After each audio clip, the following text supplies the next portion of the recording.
Le vent de décembre portait des flocons de neige à travers les rues du centre-ville, chacun captant la lueur des guirlandes de Noël accrochées aux devantures des magasins. Daniel Morrison marchait avec ses 3 filles serrées contre lui, leurs mains gantées glissées dans les poches de son manteau pour se réchauffer. Les petites étaient emmitouflées dans leurs manteaux d'hiver. Lucie en bordeaux, Emma en rose et la petite Sophie en crème, leurs cheveux blonds s'échappant de dessous leur bonnet tricoté. Daniel avait 42 ans, les cheveux sombres avec une légère touche de gris aux tempes et cette présence calme qui vient de porter seul de lourdes responsabilités. Il était père célibataire depuis 3 ans, depuis que sa femme Rachel était partie subitement, emportée par un anévrisme. Certains jours restaient encore insupportables, mais il avait appris à vivre l'existence instant par instant, trouvant de la joie dans le rire de ses filles et de la force dans leurs besoins de lui. Lucie avait 9 ans, réfléchie et protectrice envers ses cadettes. Emma, 7 ans, débordée d'énergie et de curiosité. Sophie, à 5 ans, découvrait encore le monde avec cet émerveillement innocent qui transformait même une simple course au supermarché en aventure. Ensemble, ils avaient reconstruit une vie à partir des morceaux laissés derrière eux. Pas parfaite, mais remplie d'amour. Ils étaient venus en centre-ville pour admirer les vitrines de Noël, une tradition que Rachel avait lancée quand Lucie n'était encore qu'un bébé. Daniel l'avait maintenue, conscient que certains rituels étaient trop précieux pour disparaître. Les filles collaient leur nez contre les vitres de chaque vitrine décorée, pointant du doigt les détails et s'inventant des histoires sur les scènes exposées. « Papa, regarde celle-là » appela Sophie en tirant sur sa main vers la vitrine de la librairie, où un minuscule village victorien s'illuminait de petites lumières. En avançant sur le trottoir, Daniel remarqua d'autres familles qui faisaient la même chose. Des parents avec leurs enfants, des grands-parents avec leurs petits-enfants, tous emmitouflés contre le froid, tous à la recherche de cette magie qui semblait plus présente en cette période de l'année. La rue était animée sans être bondée, empreinte de cette douce activité qui donnait à une ville des airs de communauté. Ils approchaient du grand magasin Arian S, célèbre pour ses vitrines élaborées, quand Daniel la vit. Une femme était assise en fauteuil roulant juste devant l'entrée du magasin. Elle portait un manteau rouge foncé qui semblait de bonne qualité mais usé par le temps, et ses cheveux blonds tombaient en vagues souples sur ses épaules. Elle devait avoir un peu moins de 40 ans, estima Daniel, avec des traits délicats et une dignité tranquille malgré sa situation. Ce qui attira vraiment son attention, cependant, ce furent ses mains. Elle les bougeait selon des motifs précis, signant aux passants. Son expression était à la fois pleine d'espoir et fatiguée, comme si elle était là depuis longtemps sans succès. Daniel avait suivi un cours de langue des signes à l'université, même s'il en avait oublié la plus grande partie. Mais il reconnaissait les gestes de base. Elle demandait de l'aide. La plupart des gens passaient sans la regarder. Quelques-uns jetaient un coup d'œil puis détournaient rapidement la tête, mal à l'aise ou incertains. Daniel comprenait cette réaction, le monde moderne avait rendu les gens méfiants face aux rencontres de rue, hésitant entre vrais besoins et autre chose. Pourtant, quelque chose chez cette femme le fit s'arrêter. Peut-être la qualité de son manteau, qui laissait penser que cette situation était récente et non chronique. Peut-être la façon dont elle se tenait, avec une dignité qui disait que la fierté avait été vaincue par la nécessité. Ou peut-être simplement parce qu'il avait appris, à travers son propre chagrin et ses difficultés, que la vie pouvait réduire n'importe qui à des circonstances inattendues. Il ralentit le pas et ses filles, sentant le changement, levèrent les yeux vers lui d'un air interrogateur. Les mains de la femme bougèrent à nouveau et Daniel saisit des bribes de sens. « S'il vous plaît. » Signa-t-elle.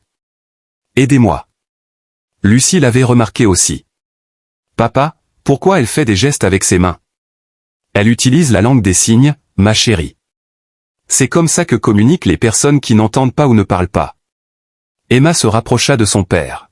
« Pourquoi elle n'entend pas ? Certaines personnes naissent comme ça, ma puce. D'autres le deviennent à cause d'une maladie ou d'un accident. Mais ça ne les rend pas moins que les autres. Elles vivent simplement le monde différemment. » La femme les avait vus l'observer. Ses mains bougèrent à nouveau, plus lentement cette fois, et elle établit un contact visuel avec Daniel. Il y avait dans son regard quelque chose qui n'était pas exactement du désespoir, mais une prière silencieuse, celle de circonstances hors de son contrôle. Daniel sentit les regards de ses filles posés sur lui, il savait qu'elles observaient pour voir ce qu'il allait faire.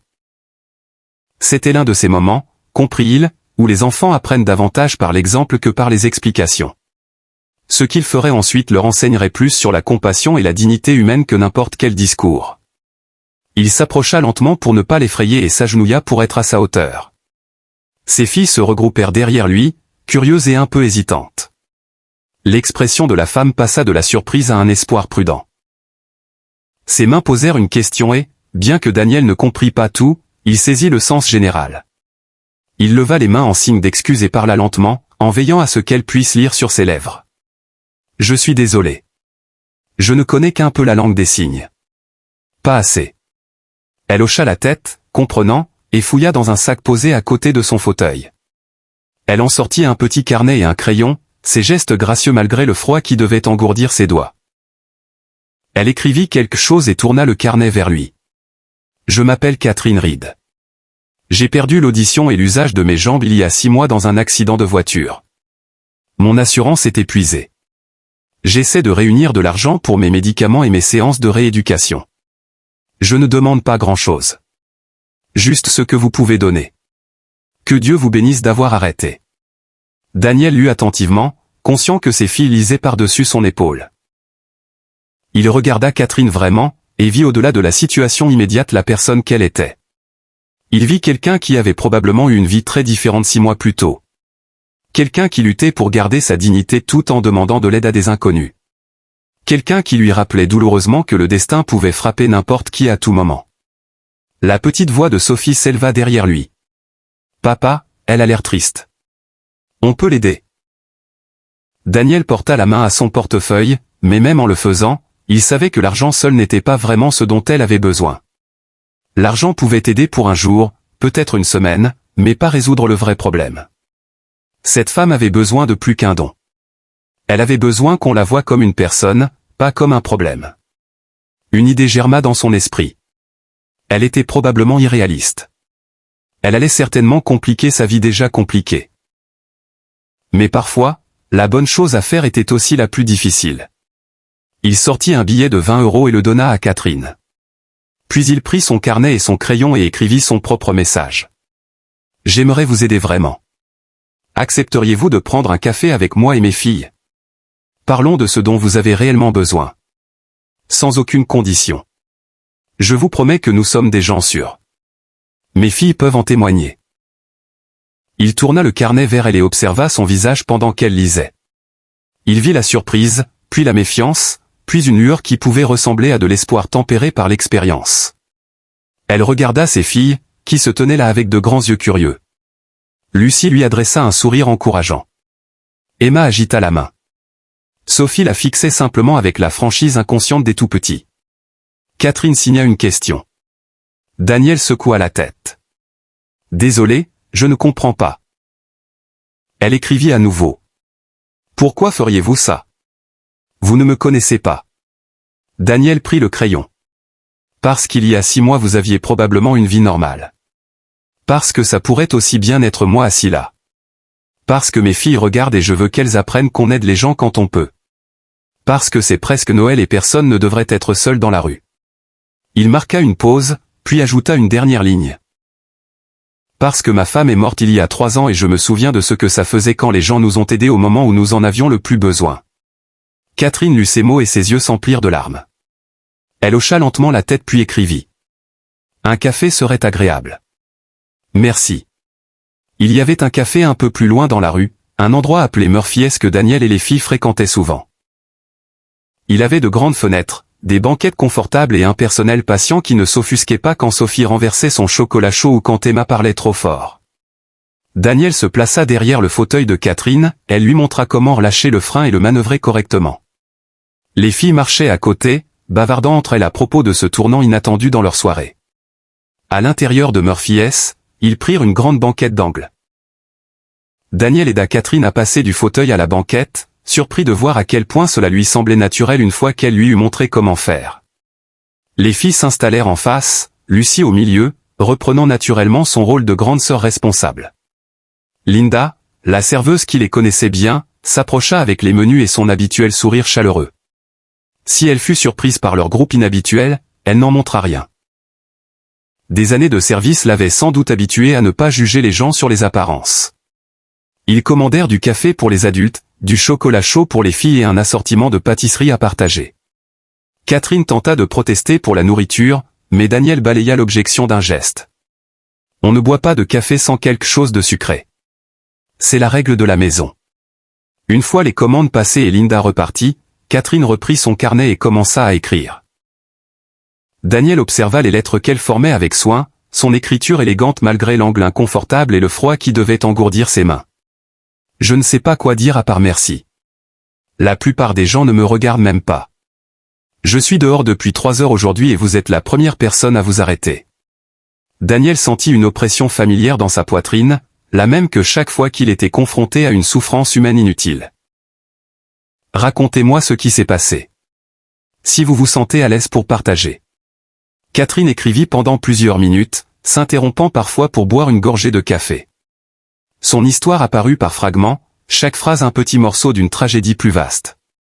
Elle avait été professeure de musique au lycée, spécialisée dans les chorales et le chant. Elle adorait son métier, adorait travailler avec des adolescents, adorait le moment où un élève timide découvrait qu'il pouvait vraiment chanter. Elle était fiancée à un homme merveilleux nommé Peter, il préparait un mariage pour l'été. Puis était venu l'accident. Un chauffard ivre qui avait grillé un feu rouge. Peter avait été tué sur le coup. Catherine avait passé 2 mois à l'hôpital, subissant de multiples opérations. Quand elle s'était enfin réveillée complètement, elle avait découvert qu'elle avait perdu l'audition à cause du traumatisme crânien et que les lésions à sa colonne vertébrale signifiaient qu'elle ne remarcherait probablement jamais. Son assurance avait couvert l'hospitalisation initiale, mais les frais de rééducation et de médicaments avaient rapidement dépassé les plafonds de sa police. Elle avait perdu son emploi, non parce que l'école ne voulait plus d'elle, mais parce qu'elle ne pouvait plus l'exercer. Comment enseigner la musique quand on n'entend plus? Elle avait épuisé ses économies.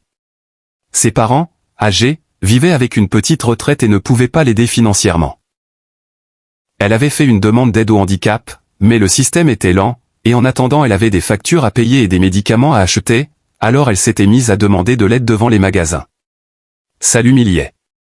Chaque jour, il lui fallait tout son courage pour se rendre à cet endroit et brandir ses pancartes, mais elle ne savait pas quoi faire d'autre. Daniel lut son récit avec une colère croissante face à tant d'injustices. Cette femme n'avait rien fait de mal. Elle menait une belle vie, contribuait à la société, construisait un avenir. Et en un instant de décision terrible prise par quelqu'un d'autre, tout lui avait été arraché. « Je suis vraiment désolé », écrivit-il quand elle eut fini. « Pour Peter, pour tout ce que vous avez perdu. Ce n'est pas juste, et j'aimerais pouvoir tout réparer. » Elle sourit tristement et répondit par écrit. « La vie n'est pas juste. Je suis en train de l'apprendre. Mais merci pour votre gentillesse. Être ici, au chaud, à boire un café avec des gens, c'est la première chose normale que je fais depuis des mois. » Lucie, qui lisait en silence, prit la parole. « Mademoiselle Catherine, est-ce que vous pourriez enseigner la langue des signes ?» Catherine parut surprise par la question. Elle hocha la tête et écrivit. « Oui, je l'apprends moi-même en ce moment. » « Pourquoi ?» Lucie regarda son père, puis Catherine. « Parce que peut-être que vous pourriez enseigner aux gens. Vous n'entendez plus la musique, mais vous pourriez apprendre aux autres à communiquer. Ça semble important aussi. » Daniel ressentit une bouffée de fierté pour sa fille. La bouche des enfants, comme on dit. C'était une idée si simple, si évidente, et pourtant le visage de Catherine suggérait qu'elle n'y avait jamais pensé. Emma se pencha en avant. « Dans notre école, il n'y a personne qui connaît la langue des signes. J'ai entendu la directrice dire qu'elle aimerait qu'il y en ait parce qu'il y a un garçon en CE1 qui est sourd et que personne ne peut vraiment communiquer avec lui à part l'auxiliaire. » Une idée prenait forme dans l'esprit de Daniel. Les pièces s'assemblaient comme un puzzle. Il écrivit rapidement. « Seriez-vous intéressé par l'enseignement de la langue des signes?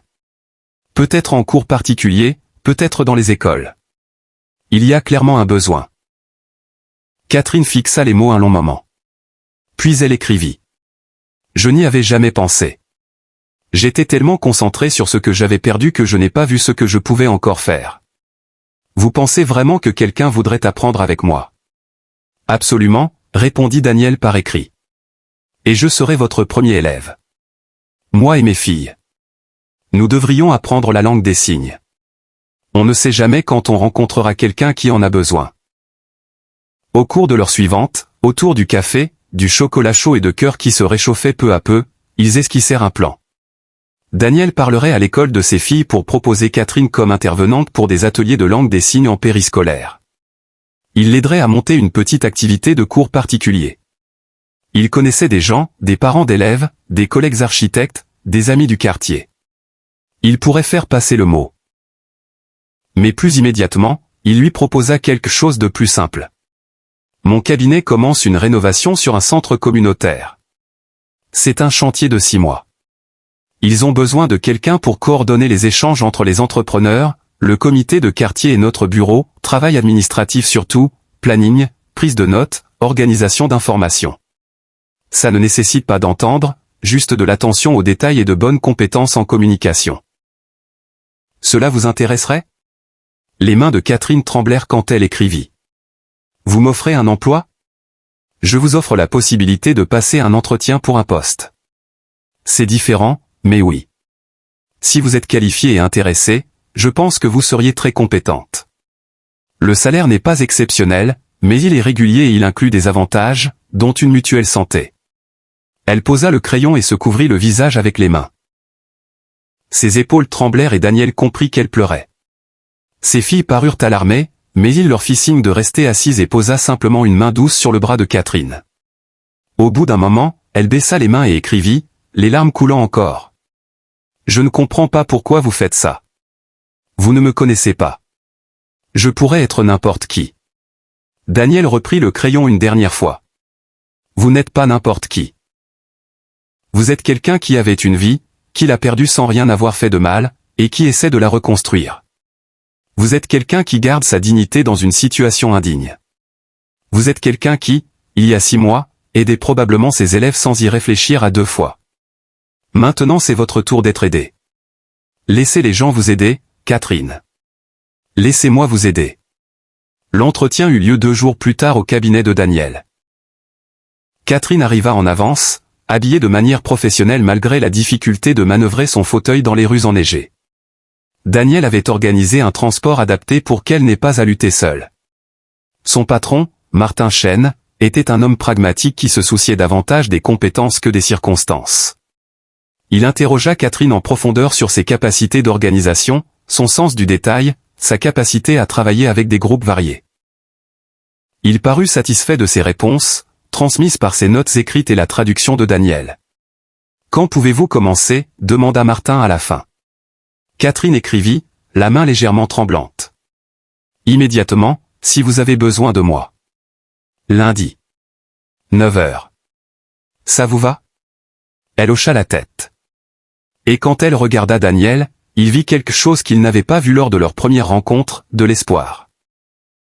Un véritable espoir sincère que la vie puisse encore réserver des possibilités. Les semaines qui suivirent furent un ajustement pour tout le monde. Catherine dut apprendre les rythmes du bureau, trouver comment gérer ses nouvelles responsabilités sans entendre, mais elle se révéla extrêmement organisée et minutieuse, des qualités qui la rendirent précieuse pour le projet. Elle communiquait par email, par notes écrites et de plus en plus par langue des signes. À mesure que Daniel et plusieurs collègues commençaient à l'apprendre, les filles prirent des cours de langue des signes avec Catherine le samedi matin. Daniel les déposait dans le petit appartement accessible et abordable que le cabinet avait aidé Catherine à trouver, proche des transports en commun.